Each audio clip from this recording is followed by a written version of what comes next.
REED-BBS, BBS, Black Birch Sugar, Bachelor's in Boxing Studies, Televisión, Fred Sanford of the Fistic Arts. On this day in boxing history, March 26th, what had happened was Volume 3, March 26th, 1974, George Foreman KO2, Ken Norton. Now, prior to becoming the jolly, cheesy, burger-eating, grill-selling fat man, George Foreman was considered the baddest motherfucker on earth. Yeah, that guy. But this guy, he was Mike Tyson before Mike Tyson.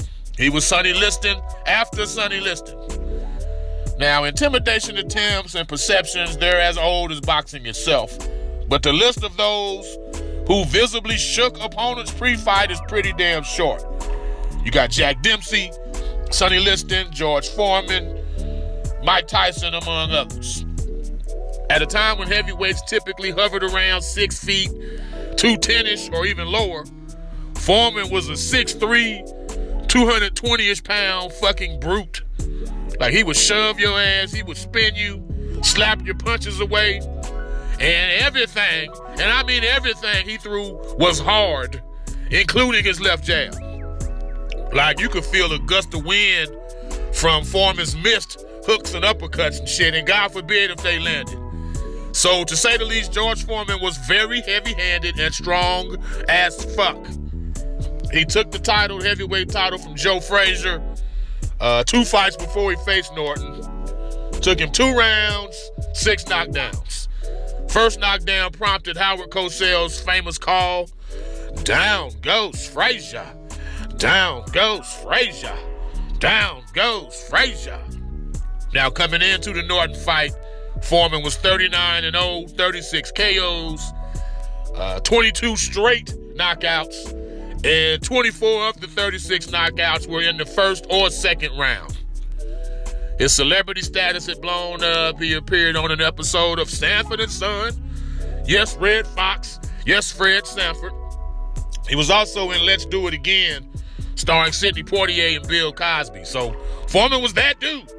And he destroyed Ken Norton. He stalked him, head-snapping jabs. He was digging body shots, firing hooks and uppercuts. In the second round, he hurt Norton with a right hook. And Norton went towards the ropes. And then a triple right uppercut led to the ref ruling a knockdown because Norton was trapped in the ropes. Final knockdown was courtesy of a left uppercut, right hook, left hook combo. And the left hook slammed the shit out of Norton into the canvas, which is the title pick of this video. That's Norton getting slammed into the canvas by the left hook. Muhammad Ali's first 2 losses were to Joe Frazier and Ken Norton. And by March 26, 1974, George Foreman wiped his ass with both of them. The both of yous, in less than 4 full rounds. March 26, 1992, Iron Mike Tyson, in my Chuck Hull voice, Iron Mike Tyson. He was unfortunately sentenced to 6 years in prison, 4 years probation for the rape of a black Miss America pageant contestant by the name of Desiree Washington.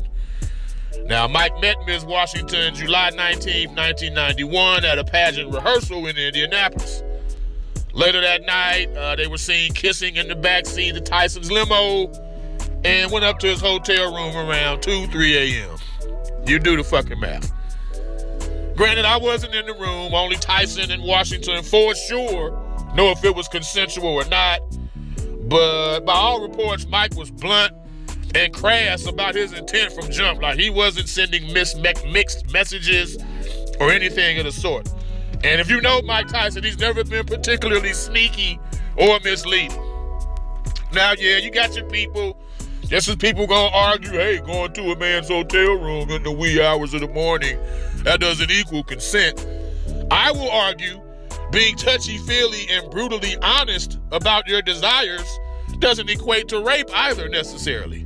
So it is what it is. What I do know is Mike Tyson was 41-1, 36 KOs at the time, and he was 4-0, 3 KOs since he had lost to Buster Douglas. He was signed to face Evander Holyfield November 8th, 1991 to get his belts back, but that was postponed. Tyson had a rib injury or something of that sort. And the Indiana judge, a female, denied Mike's request to push the trial back so he could go through with the Holyfield fight.